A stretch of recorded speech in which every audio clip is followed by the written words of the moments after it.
Hello दोस्तों, नमस्कार। Santoshi IAS में आप सभी का एक बार फिर स्वागत है। आज यहाँ पर आपका इन्वायरमेंट का लेक्चर नंबर 2 होगा। जो बच्चे नए होंगे उनको बता देना चाहता हूँ, यहाँ पर जो भी घटना चक्र होता है या अदर सोर्सेस होते हैं उनको एक शॉर्ट नोट्स के फॉर्म में बनाया जाता है। इसमें सब कुछ इंक्लूड रहता है। जो भी पेपर आपका आने वाला है या चाहे आरओ हुआ, चाहे यूपीपीसीएस हुआ या आईएएस हुआ, हर एक चीज़ों को आप यहाँ पर पढ़ के उस टॉपिक से रिलेटेड जितने भी क्वेश्चन है आप घटना चक्र में करिए, एकदम आपका एक एक क्वेश्चन आपका हो जाएगा।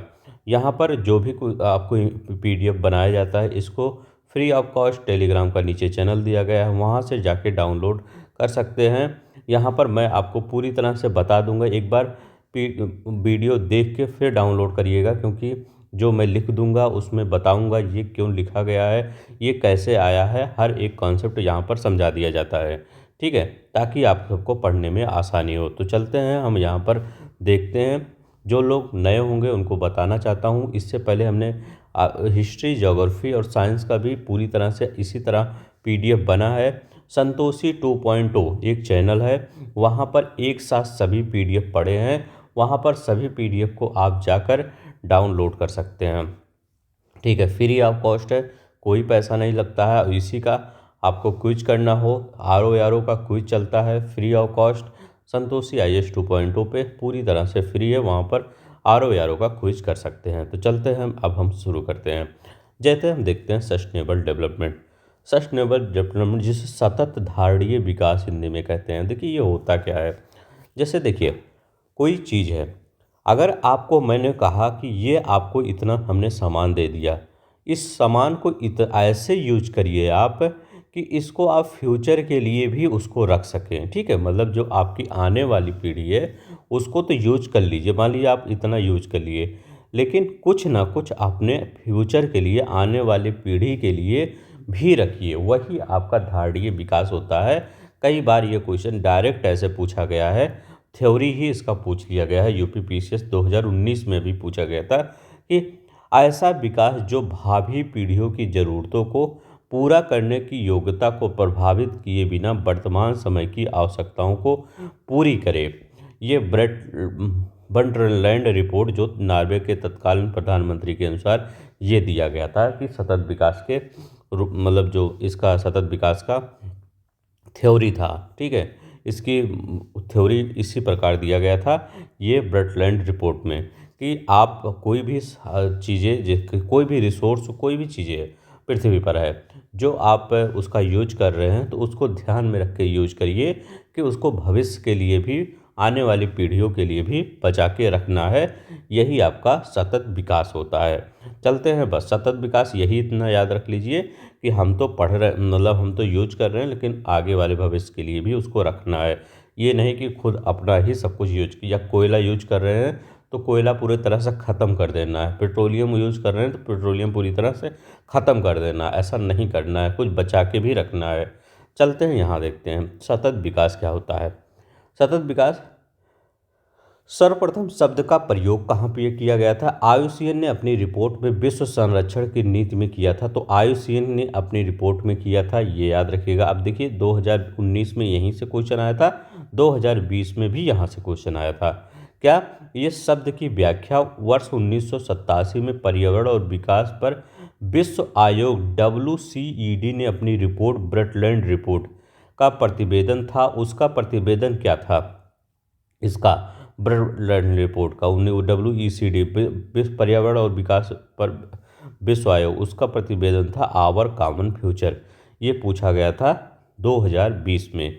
ठीक है, तो याद रखेंगे, पूछा जाएगा कि जो पर्यावरण, ये ब्रटलैंड रिपोर्ट पर जो प्रतिवेदन था उसका शीर्षक क्या था? तो उसका शीर्षक का था आवर कॉमन फ्यूचर था, ये याद रखेंगे। उद्देश्य क्या है सतत विकास का? प्राकृतिक संसाधनों को न्याय संगत उपयोग, संरक्षण और उचित प्रबंधन, वही अभी हमने जो बताया है आपका।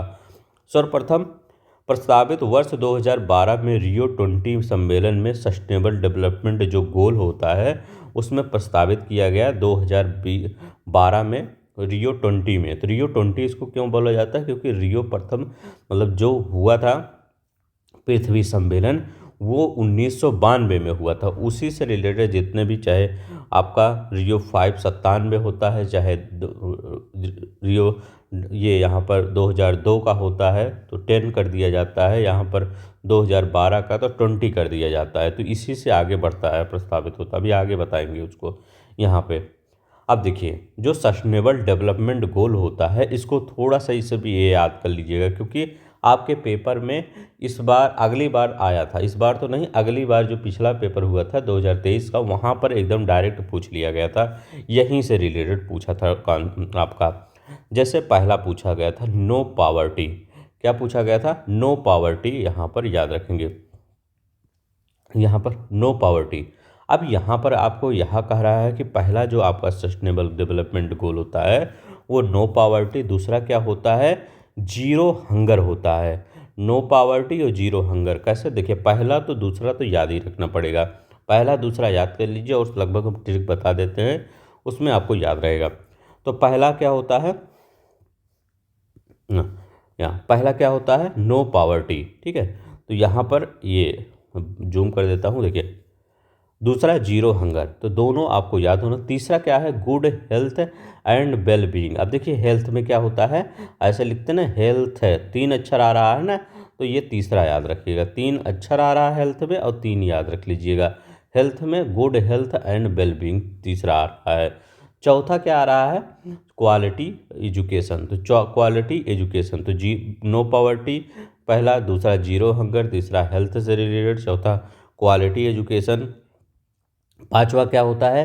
Gender equality. 5 लोग हैं तो जेंडर इक्वलिटी नहीं बन पा रही है, यहाँ पर 6 लोग को होना चाहिए। तो याद रखिएगा पांचवा जेंडर, 5G याद रख लीजिए हमेशा, 5G, जी मतलब जेंडर, तो 5G नहीं पढ़ते हैं मोबाइल, 5G। अब देखिए, छठवां क्या होता है?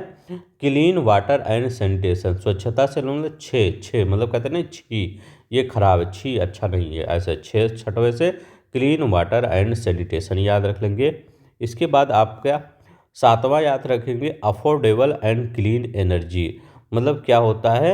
याद रखिएगा, सितारे। देखिए, सितारे जो होते हैं क्या होते हैं? वो एनर्जी प्रोवाइड करते हैं। हमारा तारा भी, हमारा सूर्य भी एक सितारा है ना, तारा ही है, तो वो क्या करता है? हमको एनर्जी प्रोवाइड करता है। तो सितारे, सा तारा है ना, सेवन, सेवन स्टार, ऐसा नहीं कहते, 7 स्टार, ठीक है। तो वो 7 स्टार ये वाला रखिए, सितारे, 7 अफोर्डेबल एंड क्लीन एनर्जी। अब यहाँ पर देखते थे, आठवां क्या होता है? Decent work and economic growth. ये ऐसे बनता है, ऐसे बना दीजिए, ठीक है, डिसेंट वर्क है, याद रखेंगे, डिसेंट वर्क आठवां, और इकोनॉमिक ग्रोथ है ये। 9 से क्या बनता है? इंडस्ट्री इंग्लिश में हमेशा याद करेंगे, ठीक है, क्योंकि कभी कभी वहाँ इंग्लिश में दे देता है। एक याद कर लेंगे इंग्लिश में, इसके बाद हिंदी में याद करने की ज़रूरत नहीं पड़ेगी। 9वां क्या होता है? Innovation, industry, innovation and infrastructure. ये क्या याद करेंगे? 9वां। तो देखिए, यहाँ पर आई पढ़ रहा है, आई यहाँ आ रहा है, फिर यहाँ भी आई आ रहा है, फिर यहाँ भी आई आ रहा है, तो यहाँ पर 9 आ रहा है। 9, अगर रीजनिंग में आप देखते हैं, पढ़ते हैं क्या, 9 पे कौन सा होता है? आई होता है ना, तो वही याद रखिए, इंडस्ट्री, इनोवेशन एंड इंफ्रास्ट्रक्चर। 10 में रिक्वायर्ड इनइक्वलिटीज, तो 1 है और 0 है, तो यहाँ इनइक्वलिटी है ना, क्योंकि रिड्यूस इनइक्वलिटी, तो रिड्यूस इनइक्वलिटी क्या है? यहाँ पर आपको रिड्यूस करना है। यहाँ 0 इसको दे दिया गया, इसको 1 दे दिया गया है, तो ये इनइक्वलिटी हुई ना, तो इसको रिड्यूस करना है, तो 1 0। 11 क्या है? सस्टेनेबल सिटीज़ एंड कम्युनिटीज़, तो याद रखेंगे 11 क्या है? सस्टेनेबल सिटीज़ करना है एंड कम्युनिट करना है। अब देखिए 12 क्या है? Responsible consumption and production. जैसे आप क्या करते हैं, जब आप ऐसे याद करिए, जब आप क्लास 12 में जाते हैं तो क्या होते हैं, आपकी रिस्पॉन्सिबिलिटी बढ़ जाती है, ठीक है, तो वही रिस्पॉन्सिबल ऐसे याद रख लीजिए। 12 से क्यों क्लास 12 में जाते हैं आपकी रिस्पॉन्सिबिलिटी बढ़ जाती है? क्योंकि आपका बोर्ड का पेपर होता है को 12th में, आपको आगे भविष्य में वहाँ पर 12 के बाद कहीं और जाना पड़ता है, चाहे आप तैयारी करने, तो आपकी रिस्पॉन्सिबिलिटी काफ़ी हद तक घर वालों के प्रति बढ़ जाती है। तो ऐसे याद रखिए, 12 का क्या है? Responsible consumption and production. आपको बोर्ड के पेपर का रिजल्ट भी देना रहता है, ठीक है, तो ऐसे याद कर लीजिए। ठीक है, तो जो आप कर चुके होंगे वो मैक्सिमम लोग, तो क्या होता है ऐसे याद कर लीजिए। 12 का रिस्पॉन्सिबल कंजप्शन एंड प्रोडक्शन, 12 का हो गया। अब 13 में, जब आप क्लास 13 में जाएंगे, 13 का मतलब जब कोई आप बैचलर डिग्री वगैरह करेंगे तो उसमें क्लाइमेट चेंज आता है, या कहीं पे ऐसे याद कर लीजिए 12 के बाद किसी और दूसरे, जैसे 12 के बाद मान लीजिए आप दिल्ली गए या कोटा गए, कहीं भी गए पढ़ाई करने के लिए, पटना गए, तो क्या होता है आपका पूरी तरह से जहाँ पे आप रहते हैं वहाँ से क्लाइमेट चेंज हो जाता है, क्योंकि आप जहाँ एरिया में रहते हैं वहाँ पर और कुछ है, जहाँ पे आप जा रहे हैं वहाँ पर और मतलब उसका मौसम और कुछ है। मान लीजिए आप मैदानी इलाकों में हैं, किसी ऐसे इलाके में जा रहे हैं जहाँ पर सूखा है, ठीक है, तो ऐसे याद रखिएगा। तो ये क्लाइमेट चेंज हो गया। चौथा क्या होगा, जब क्लाइमेट चेंज हो जाता है तो लाइफ बिलो वाटर हो जाता है। 14 में लाइफ बिलो वाटर हो जाता है। 15 में क्या करेंगे, 15 में लाइफ ऑन लैंड याद रखेंगे। 14 और 15 पहले पानी आता है, फिर आपका कौन सा आता है, लैंड आता है। 13 तो आपको याद हो जाएगा क्लाइमेट एक्शन। 14 और 15 पहले कैसे याद करेंगे, जब हमारी पृथ्वी बनी थी तो पहले पानी था या लैंड था, पहले पूरा पानी ही पानी था, इसके बाद पानी सूखा जाके बना लैंड, बना तब लैंड में कन्वर्ट हुआ। तो क्या हुआ, चौथा क्या हो, 14 क्या हो जाएगा, लाइफ बिलो वाटर हो जाएगा। इसके बाद 15 जब पृथ्वी बन के तैयार हुई तो लैंड थोड़ा सा एग्जिस्ट किया। इसके बाद 16 क्या होगा, 16 में हो जाएगा पीस जस्टिस स्ट्रॉन्ग इंस्टीट्यूशन हो जाएगा, 16 में पीस जस्टिस स्ट्रॉन्ग इंस्टीट्यूशन। 17 में पार्टनरशिप फॉर द गोल हो जाएगा, क्या हो जाएगा, पार्टनरशिप फॉर द गोल हो जाएगा 17 में, 16 17। तो यही सब आपको है, यही सब याद कर लीजिए कौन कौन सा है। थोड़ा सा हमने ट्रिक बताया है याद करने का, आई होप आपको याद हुआ होगा। एक बार और देख लीजिएगा, हो यहाँ याद हो जाएगा, ठीक है। अब यहाँ पर देखते हैं सतत विकास के प्रमुख उद्देश्य क्या हैं।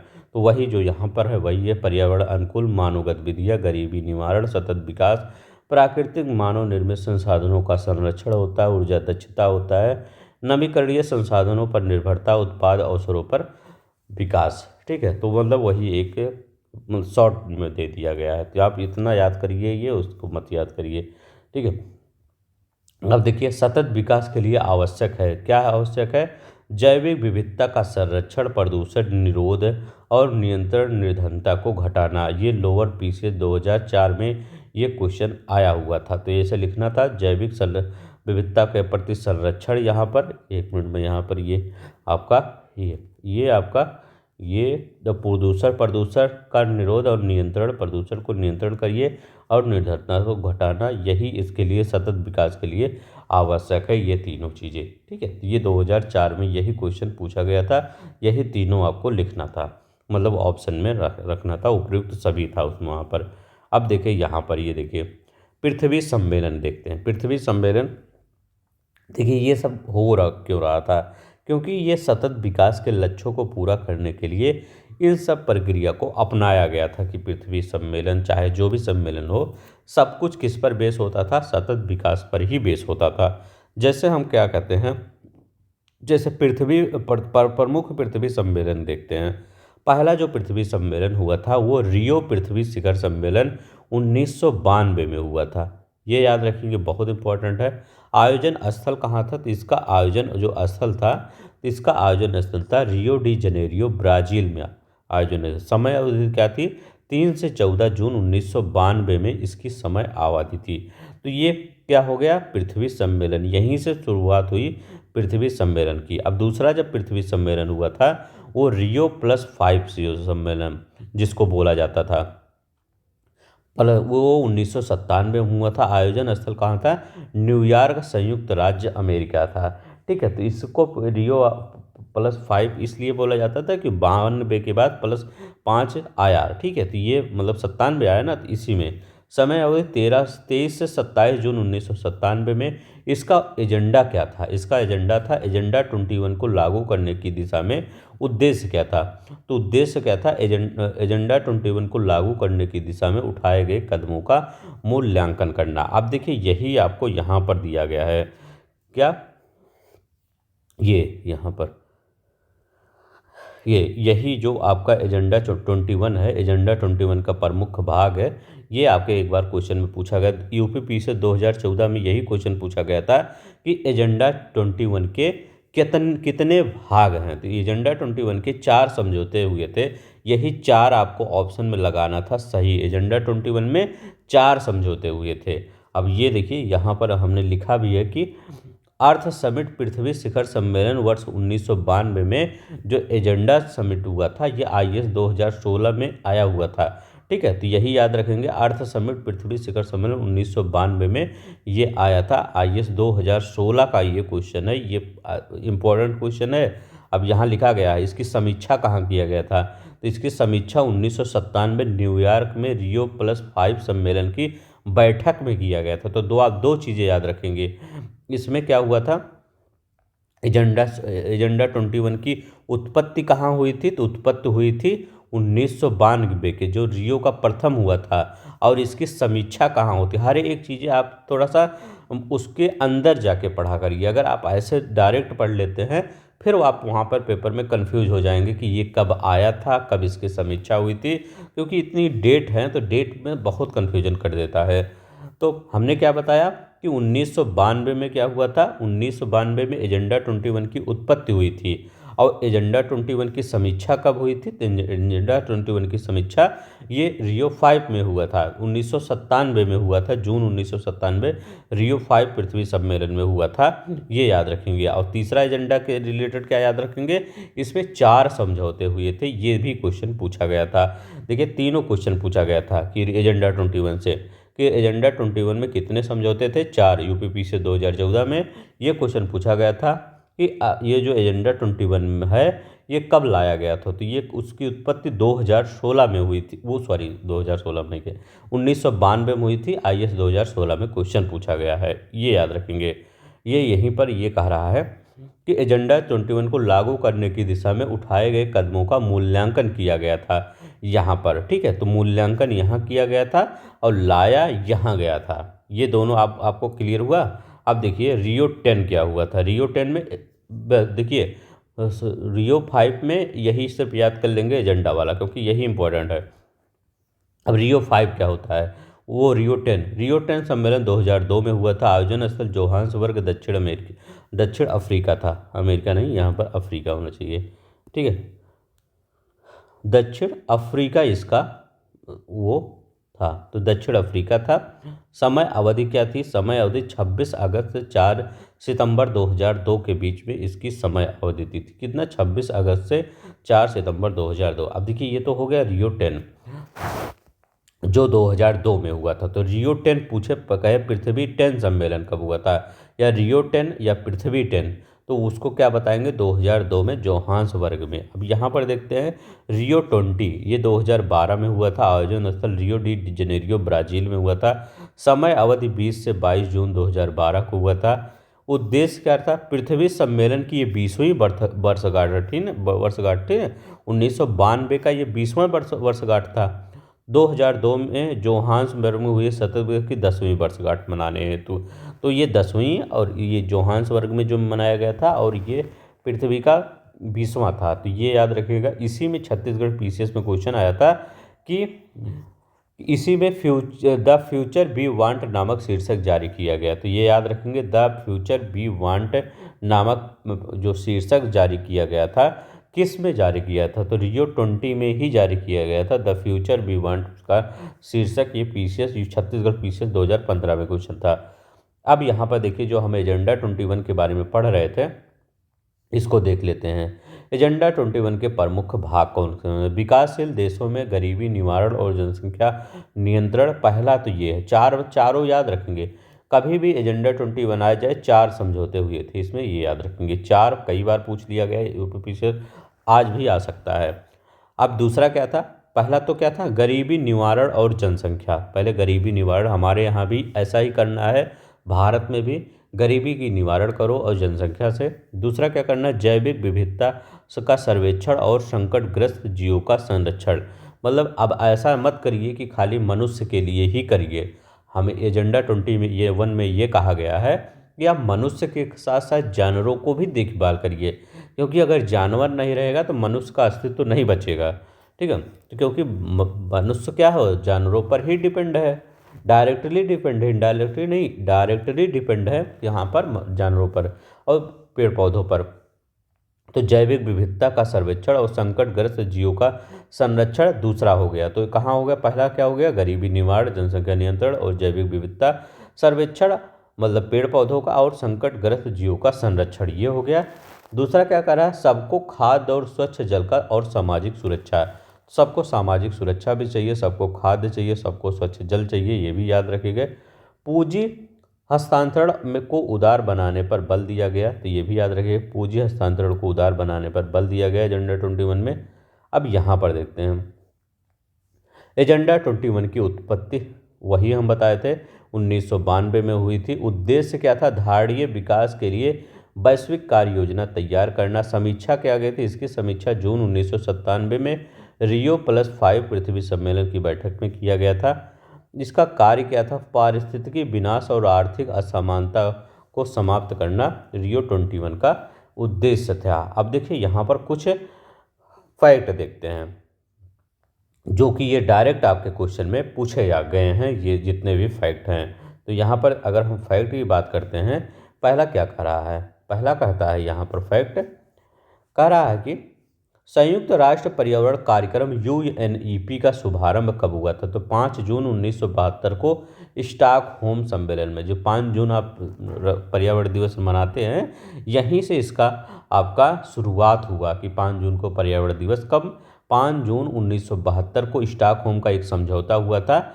ये मैग्ना कार्टा बोला जाता है किसका, जैसे आप पॉलिटी में मैग्ना कार्टा पढ़ते हैं, ज्योग्राफी में हर जगह मैग्ना कार्टा पढ़ते हैं, वैसे यहाँ पर इन्वायरमेंट में अगर मैग्ना कार्टा कोई समझौता हुआ था, वह मैग्ना कार्टा के नाम से कोई समझौता बोला जाता है, तो वो स्टॉकहोम समझौता बोला जाता है, ये याद रखेंगे। विश्व का सबसे बड़ा वन्यजीव संरक्षण समझौता कौन था, साइट्स 1973 में।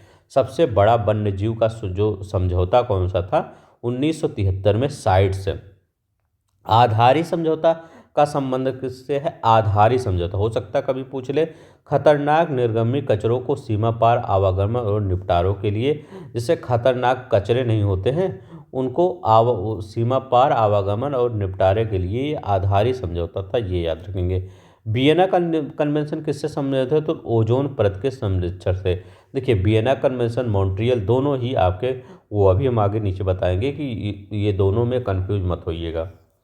पृथ्वी शिखर सम्मेलन 1992 में किस व्यापक कार्रवाई की योजना को स्वीकृत किया गया, तो एजेंडा 21 को। अभी हमने बताया कि पृथ्वी शिखर सम्मेलन 1992 में जो व्यापक कार्यवाही को स्वीकृत किया गया था, एजेंडा 21 को। अब आपको याद हो गया होगा कि एजेंडा 21 कब आया था, कब समीक्षा किया था, आया था 92 में, समीक्षा 97 में, ये याद रखेंगे। टिकाऊ विकास के लिए समर्पित शिखर सम्मेलन कौन था, पृथ्वी विकास शिखर सम्मेलन 1992 में। क्योटो प्रोटोकॉल किससे संबंधित है, ग्रीन हाउस गैसों के उत्सर्जन में कमी लाने से क्योटो प्रोटोकॉल संबंधित है। अब यहाँ पर देखते हैं 1997 में अनुमोदित क्योटो प्रोटोकॉल कब लागू हुआ था, फरवरी 2005 में लागू हुआ था। 1997 में अनुमोदित जो क्योटो प्रोटोकॉल था, ये कहाँ कब लागू हुआ था, तो बहुत मतलब 3 साल उधर 5 साल इधर, 8 साल बाद लागू हुआ था, 2005 में लागू हुआ था क्योटो प्रोटोकॉल। कोप को किस सम्मेलन में क्योटो प्रोटोकॉल को स्वीकार किया गया था, तो कोप तीसरे सम्मेलन में 1997 में वो स्वीकार किया था क्योटो प्रोटोकॉल। पहला कोप सम्मेलन कब आयोजित किया गया था, तो 1995 में पहला कोप सम्मेलन आयोजित। देखिए जब अभी कौन सा कोप सम्मेलन, 29वां CO कोप सम्मेलन 29वां चला, अब कौन चलने वाला है, 2025 में कौन सा सम्मेलन चलेगा, 30वां चलेगा। ठीक है, अभी आगे हम बताएंगे। तो वहाँ पर जो अभी जो आने वाला है वो 30वां चलेगा, अभी अमेजन वो ब्राज़ील में होगा। अब यहाँ पर UNP का मुख्यालय कहाँ है, नैरोबी में है। IPCC की पहली रिपोर्ट कब प्रकाशित हुई थी, 1990 में हुई थी IPCC की पहली रिपोर्ट। क्योटो प्रोटोकॉल पर ऑस्ट्रेलिया ने कब हस्ताक्षर किए थे, दिसंबर 2007 में किए थे।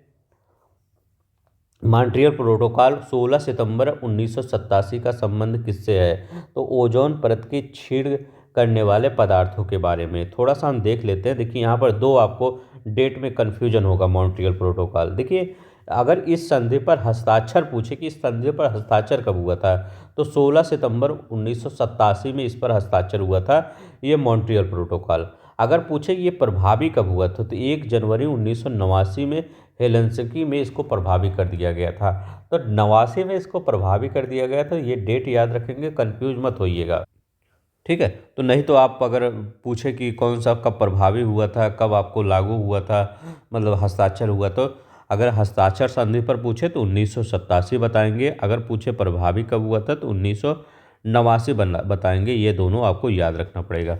अब देखिए वियना कन्वेंशन, ओजोन परत के संरक्षण हेतु 1985 में वियना ऑस्ट्रेलिया में वियना कन्वेंशन हुई थी, जो ओजोन परत क्षरण पदार्थों का प्रथम सार्थक प्रयास था। 1988 में लागू हुआ था। ये कौन सा वियना कन्वेंशन कब लागू हुआ था? 1988 में लागू हुआ था। अब यहाँ पर देखते हैं, यहाँ पर क्या करा, पुनः 1995 में समझौता हुआ था, जिसमें ओडीएस पदार्थों CFC और HFC मिथाइल ब्रोमाइड की कटौती पर शर्तें प्रस्तुत की गई थी। तो किसमें? वियना कन्वेंशन में ये किया गया था। तो ये याद रखेंगे, किस में किया गया था? वियना कन्वेंशन में किया गया था। ये ओजोन परत से 1985 में वियना कन्वेंशन हुई थी, जो ओजोन परत के संरक्षण का प्रथम प्रयास था। ठीक है, अगर आपसे पूछे कि ओजोन परत का प्रथम प्रयास कौन था? वियना। तो मॉन्ट्रियल प्रोटोकॉल और वियना दोनों ही ओजोन परत से रिलेटेड थे। ठीक है, और ये कब दूसरा समझौता कब हुआ था? 1995 में। तो आपसे अगर दोनों पूछे कि दोनों बताइए, तो मतलब दोनों तो पूछेगा नहीं, एक ही पूछेगा कि मॉन्ट्रियल, तो उसमें 2 डेट याद रखिएगा, 87, 89, वियना में 1988 याद रख लेंगे। ठीक है, ताकि आपको याद रहे सन। अब और ये भी याद रखेंगे। देखिए 1985 में ऑस्ट्रेलिया में हुई थी ओजोन पर प्रथम प्रयास था, 1988 में लागू। इसमें भी 2 डेट याद रखेंगे। देखिए जब ये क्या होता था, जो कोई भी कन्वेंशन होता था तो उसको लागू कब करना था और कब उस पर हस्ताक्षर किया जाता था, दोनों याद रखना पड़ता है, क्योंकि हो सकता है किसी साल लागू वाला पूछ ले, किसी साल हस्ताक्षर वाला पूछ ले। तो यहाँ पर 87, 89 याद रखेंगे, यहाँ पर 85 और 88 याद रख लेंगे। तो यही दोनों याद रखना है आपको। अब देखिए दोनों ही ओजोन से रिलेटेड है। अब यहाँ पर देखते हैं ये, अब पृथ्वी शिखर सम्मेलन रियो 1992 को एक बार डिटेल में हम देखते हैं, क्योंकि यहाँ पर बहुत ही चीज़ें घटित हुई थी। इस सम्मेलन में आयोजन कहाँ हुआ था? रियो डी जनेरियो शहर ब्राज़ील में 3 से 14 जून 1992 के मध्य हुआ था। याद रखेंगे। और प्रमुख मुद्दे कौन से थे? तो पर्यावरण संरक्षण प्रमुख मुद्दे था, वैश्विक तापन था, संपोषणीय विकास था, उष्णकटिबंधीय वर्षा था और वनों का संरक्षण था। ये प्रमुख मुद्दे थे, मतलब मुद्दे लाए गए थे। किसका मुद्दा था? आधिकारिक नाम था पर्यावरण एवं विकास पर संयुक्त राष्ट्र सम्मेलन UNCED, इसका आधिकारिक नाम था 1992 का। अब यहाँ देखिए उद्देश्य क्या था? संयुक्त राष्ट्र संघ यूएनओ द्वारा आयोजित प्रथम वैश्विक मानव पर्यावरण सम्मेलन स्टॉकहोम सम्मेलन 1972 की 20वीं वर्षगांठ। जैसे इसका भी हमेशा 5वीं चलता है, 10वीं चलता है, 20वीं चलती है, तो इसका भी आपका जो स्टॉकहोम सम्मेलन 1972 में हुआ था, जिसको मैग्ना कार्टा बोला जाता है, उसकी 20वीं वर्षगांठ पर ये आयोजित किया गया था। ठीक है, अब देखिए इसमें परिणाम क्या हुआ था। जैसे कोई भी अगर सम्मेलन हुआ था तो उसका परिणाम तो भी हुआ था, सबसे बेस्ट परिणाम हुआ था, ये सबसे ज़्यादा पूछा जाता है कि जलवायु परिवर्तन पर संयुक्त राष्ट्र फ्रेमवर्क का जो अभिसरण UNFCCC ये कब आया था? इसी में आया था 1992 का जो आपका पृथ्वी सम्मेलन हुआ था, इसी में इसका वजूद आया था। किसका? UNFCCC का वजूद आया था। अब देखिए दूसरा क्या आया था? मरुस्थलीकरण के विरुद्ध संयुक्त राष्ट्र अभिसरण UNCCD, इसका भी वजूद इसी में आया था। और जैव विविधता पर कन्वेंशन CBD यहीं पर आया था।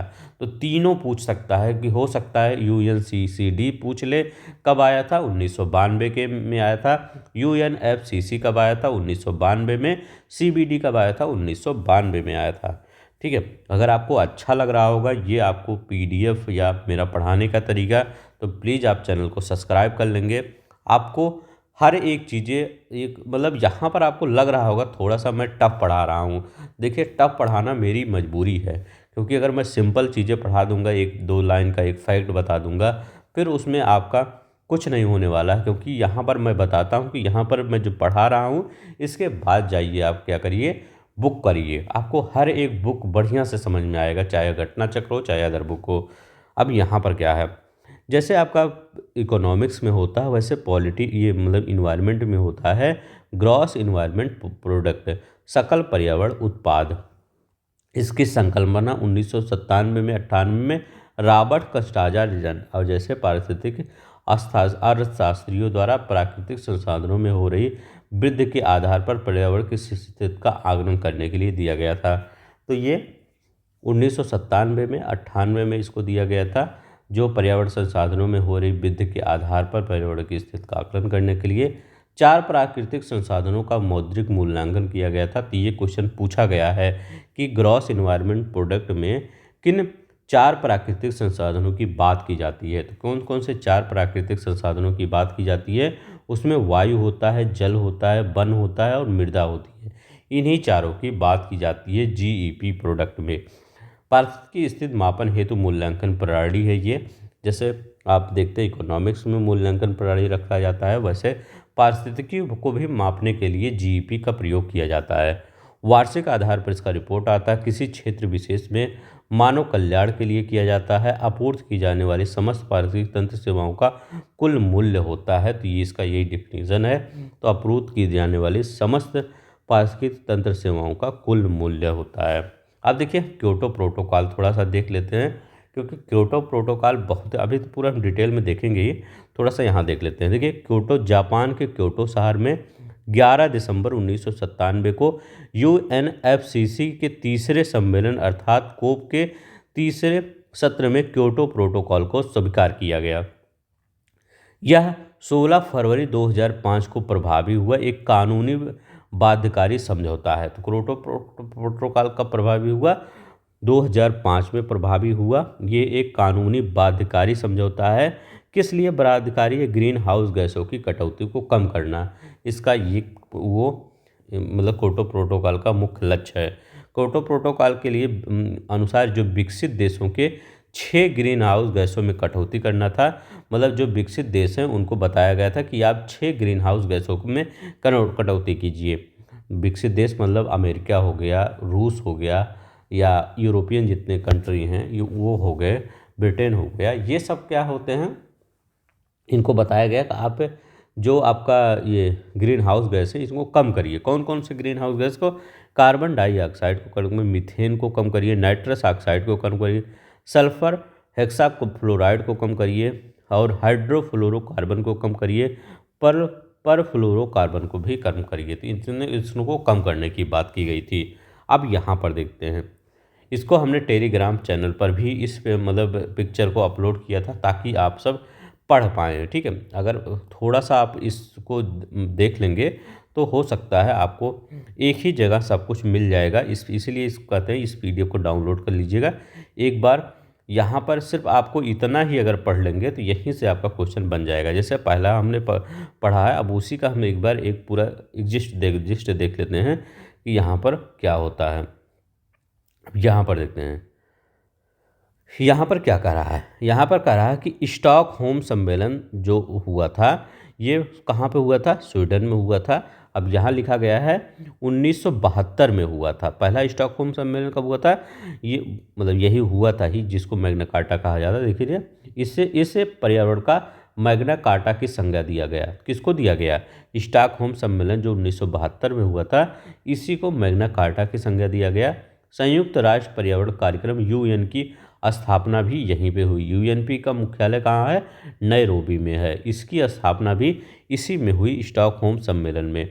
5 जून को पर्यावरण दिवस मनाने का संकल्प पारित किया गया, इसी स्टॉकहोम में किया गया। तो स्टॉकहोम से रिलेटेड कितनी चीज़ें देखेंगे, 1972 देखेंगे, मैग्ना कार्टा कहा जाता है। संयुक्त राष्ट्र पर्यावरण कार्यक्रम की स्थापना हुई थी, 5 जून को पर्यावरण दिवस मनाने का संकल्प पारित हुआ, ये याद रखिए। अब देखिए हेलसिंकी सम्मेलन उतना इम्पोर्टेंट नहीं है। समुद्री पर्यावरण की सुरक्षा करना 1974 में हुआ था। उतना समय जो इम्पोर्टेंट ज़्यादा होगा उसको मैं ज़्यादा फोकस करूँगा। लंदन सम्मेलन समुद्री कचरे के निस्तारण में 1975 में हुआ था। यूरोपीय वन्य जीव और प्राकृतिक निवास क्षेत्र संरक्षण सम्मेलन 1979 प्रजाति संरक्षण की प्रतिबद्धता हुआ था। अब देखिए वो सब नहीं, ये इम्पोर्टेंट। वियना सम्मेलन ऑस्ट्रेलिया 1985 में हुआ था। ओजोन स्तर के संरक्षण की प्रतिबद्धता, ये तो याद रखिएगा। पहला आपको यहाँ देखिए, अगर याद करना तो सभी याद कर लीजिए हल्का फुल्का, लेकिन ये पहला वाला याद रखिएगा स्टॉकहोम, और दूसरा वियना याद रखेंगे। वियना कन्वेंशन जो हुआ था ऑस्ट्रेलिया में हुआ था, ये ओजोन परत से संरक्षण से लेकर अभी हमने ऊपर ही बताया था। इसके बाद मॉन्ट्रियल याद रखिए। मॉन्ट्रियल कहाँ है? कनाडा में है। वियना कहाँ है? ऑस्ट्रेलिया में, तो जानते हैं। मॉन्ट्रियल सम्मेलन ये 1987 में हुआ था। कब? ओजोन परत के संरक्षण हेतु प्रथम अंतर्राष्ट्रीय समझौता था। कौन था? ये जो आपका वियना मॉन्ट्रियल कन्वेंशन था, ये जो ओजोन परत से रिलेटेड प्रथम अंतर्राष्ट्रीय समझौता था। मॉन्ट्रियल प्रोटोकॉल 16 सितंबर 1987 को, ये डेट याद रखिएगा 16 सितंबर, क्योंकि ओजोन परत संरक्षण डे इसी दिन मनाया जाता है। अब देखिए 16 सितंबर को ओजोन दिवस मनाने का निर्णय लिया जाता है। तो यही कई बार पूछा गया था, पीसीएस का फेवरेट क्वेश्चन है ये। 16 सितंबर ओजोन दिवस मनाने का निर्णय लिया जाता है। प्लीज़ आप सबको अच्छा लगेगा तो लाइक सब्सक्राइब कर दीजिएगा। अब देखिए रियो सम्मेलन क्या हुआ, ये भी ब्राज़ील। पृथ्वी जो प्रथम पृथ्वी सम्मेलन हुआ था 1992 में हुआ था। सतत विकास हेतु एजेंडा 21, अभी हमने बताया था एजेंडा 21 को स्वीकृत किया गया था। जलवायु परिवर्तन पर संयुक्त राष्ट्र फ्रेमवर्क कन्वेंशन यूएनएफसीसी की स्थापना भी किया गया। तो 3 चीज़ों की स्थापना मरुस्थलीकरण से भी रिलेटेड यहीं पर भी किया गया था। तो यूएनएफसीसी की स्थापना यहाँ पर, एजेंडा 21 ये 1992 की बात कर रहे हैं। अब देखिए न्यूयॉर्क सम्मेलन 1997 में, ये क्या है? एजेंडा 21 को लागू करने संबंधी जो रियो 5 है, वो एजेंडा 21 को लागू करने का कार्यक्रम क्या किया गया था? आम सहमति बनी थी। अब देखिए नैरोबी घोषणा पत्र कीनिया में 1997 में अंतर्राष्ट्रीय समझौता को प्रभावी क्रियान्वयन करने के लिए, ये भी इम्पोर्टेंट है और ये भी इम्पोर्टेंट है। क्योटो प्रोटोकॉल, ये देखिए पृथ्वी 5 सम्मेलन, क्योटो प्रोटोकॉल, ये देखिए दोनों में मत कंफ्यूज होइएगा। रियो 5 ये न्यूयॉर्क सम्मेलन 1997 एजेंडा 21, और क्योटो प्रोटोकॉल ये पृथ्वी +5 सम्मेलन था। इसमें क्या किया गया था? 1997 में ग्रीन हाउस गैसों के उत्सर्जन में कटौती करके भूमंडलीय तापन को कम करना। ठीक है, तो इसका काम क्या था? ग्रीन हाउस गैसों के उत्सर्जन में कटौती करके भूमंडलीय तापन को कम करना। क्योटो प्रोटोकॉल का यही कई बार पूछा गया है, क्योटो प्रोटोकॉल का उद्देश्य क्या है? तो इसका उद्देश्य क्या है? ग्रीन हाउस गैसों की कटौती मतलब कम करना। विकसित देशों को बताया गया कि आप ग्रीन हाउस गैसों की कटौती करिए। वर्ष 1990 के स्तर में 5% की कटौती का निर्णय लिया गया, मतलब 1990 से 5% कटौती का। सीटल सम्मेलन 1999 विश्व व्यापार को पर्यावरणीय सामाजिक नीतियों के दायरे में लाया गया। अब देखिए मैल्मो घोषणा पत्र 2000 में पर्यावरण संरक्षण से निजी क्षेत्रों में भूमिका उतना इम्पोर्टेंट नहीं। इफोटेरा डबलिन आयरलैंड में पर्यावरण सूचना और विस्तार कार्यक्रम सहमत बनी, ये भी नहीं इम्पोर्टेंट है, ये इम्पोर्टेंट है। इधर इतना ये इम्पोर्टेंट था। अब ये जोहान्सबर्ग रियो 10 सम्मेलन पृथ्वी 10 सम्मेलन 2002, इसे द्वितीय पृथ्वी सम्मेलन भी कहा जाता है। सतत विकास पर विशेष बल दिया गया। गरीबी उन्मूलन हेतु विश्व एकजुटता कोष की स्थापना की गई थी इसी रियो 10 में। ठीक है, तो ये याद रखें गरीबी, और ये द्वितीय पृथ्वी सम्मेलन अगर पूछा जाए तो जोहान्सबर्ग है यही पृथ्वी 10। स्टॉकहोम सम्मेलन ये 2004 में 12 खतरनाक जैव कीटनाशक औद्योगिक प्रदूषकों को प्रतिबंधित करने पर सहमति व्यक्त की गई स्टॉकहोम सम्मेलन में। अब यहाँ पर देखिए मॉन्ट्रियल कनाडा में, ये यूपीपी से 2019 में क्वेश्चन आया था। मॉन्ट्रियल सम्मेलन कनाडा वाला 2005 में विकसित देशों द्वारा 2012 तक ग्रीन हाउस गैसों के उत्सर्जन को कम कर 1990 के स्तर तक लाना। ठीक है, तो ये कब? मॉन्ट्रियल प्रोटोकॉल से संबंधित है। नूसा दुआ सम्मेलन, अब देखिए ये देखिए 2 चीज़ें हैं। ठीक है, यूपीपी से 2019 में मॉन्ट्रियल एक सम्मेलन होता है आपका ओजोन से, जो भी सबसे इम्पोर्टेंट होता है। लेकिन कभी भी आपसे ये पूछे कि मॉन्ट्रियल जो 2005 वाला है, मॉन्ट्रियल सम्मेलन 2005 वाला, वो किससे संबंधित है? तो वो विकसित देशों द्वारा 2012 तक ग्रीन हाउस गैसों के उत्सर्जन को 90% तक लाना, 1990 तक के स्तर पर लाना, मतलब जब जो 1990 का जो स्तर था उसी स्तर पर लाना। नूसा दुआ 2007 में ग्रीन हाउस गैसों के उत्सर्जन की दर को 2050 तक और 2000 के स्तर तक लाना। नूसा दुआ सम्मेलन, ग्रीन हाउस गैस। कोपेनहेगन सम्मेलन, ये भी इंपॉर्टेंट है। कोप 15 के सम्मेलन में ब्रिक्स देशों ने स्वेच्छा से कार्बन में 20% और 25% की कटौती का निर्णय लिया गया। कम कार्बन अर्थव्यवस्था की प्रकल्पना 2009 में आया था कोपेनहेगन सम्मेलन, डेनमार्क में जो आयोजित हुआ था। अब यहाँ पर देखते हैं, यहाँ पर क्या कह रहा है कि कानकुन सम्मेलन, मैक्सिमो में $100 अरब से हरित जलवायु कोष ग्रीन क्लाइमेट फंड स्थापित करने का निर्णय लिया गया था। कानकुन निर्णय सिर्फ लिया गया था, हुआ नहीं था। डरबन सम्मेलन कब हुआ था? कोप 17 हुआ था अफ्रीका में। ग्रीन क्लाइमेट उतना इम्पोर्टेंट नहीं है क्योंकि जो न्यू कम होता है वो ज़्यादा इम्पोर्टेंट। दोहा याद रखिए 2012, कोप 18 2012 में क्लीन डेवलपमेंट मैकेनिज्म CDM के अंतर्गत प्रदूषण को कम करने का। रियो 20 सम्मेलन 2012, ये सबसे इम्पोर्टेंट है रियो 20। इस सम्मेलन में 2 दशक पूरे होने के उपलक्ष्य में संयुक्त राष्ट्र सतत विकास सम्मेलन संपन्न, जिसमें द फ्यूचर वी वांट मसौदा प्रस्तुत किया गया। हरित व्यवस्था पर ध्यान दिया गया। रियो 20 ये इंपॉर्टेंट है, ठीक है, ये याद रख लेंगे। फ्यूचर यही सबसे ज़्यादा इंपॉर्टेंट, ये क्वेश्चन पूछा भी गया था, the future we want. Warsaw COP 19 में ग्रीनलैंड क्लाइमेट फंड बनाने पर सहमति दी गई थी। लीमा सम्मेलन वर्ष 2070 तक ग्रीन हाउस गैसों के उत्सर्जन को समाप्त करने पर निर्णय लिया गया था। पेरिस सम्मेलन कब हुआ था? कोप 21 फ्रांस में। कार्बन उत्सर्जन लक्ष्यों हेतु कानूनी रूप से बाध्यकारी था। बाब इगली सम्मेलन कोप 22 मोरक्को में हमारी जलवायु और सतत विकास के लिए मार्केस कार्रवाई की घोषणा की गई थी। अब देखिए बान, ये फिजी मूवमेंट और इम्प्लीमेंटेशन प्रस्तुत किया गया था। कोटोबिस सम्मेलन, ये पेरिस जलवायु समझौतों को लागू करने पर सहमत हुए थे। मैड्रिड सम्मेलन, यूरोपीय आयोग ने यूरोपियन ग्रीन डील नामक दस्तावेज प्रस्तुत किया गया था। ग्लासगो सम्मेलन, इसमें 2030 तक मीथेन गैस के 30% कटौती का लक्ष्य रखा गया था। भारत ने 5 नए लक्ष्य निर्धारित किए जिसे पंचामृत कहा गया था। ग्लासगो ये इम्पॉर्टेंट है, तो इसमें क्या किया गया था? ये इस प्रस्ताव के अंतर्गत 2020 की स्तर की तुलना में, ठीक है, ये याद रखिएगा कि यहाँ पर 2030 तक मीथेन गैस के उत्सर्जन में 30% कटौती का लक्ष्य है। भारत ने 5 नए लक्ष्य निर्धारित किए जिसे पंचामृत कहा गया था। शर्म अल शेख सम्मेलन मिस्र में हुआ था।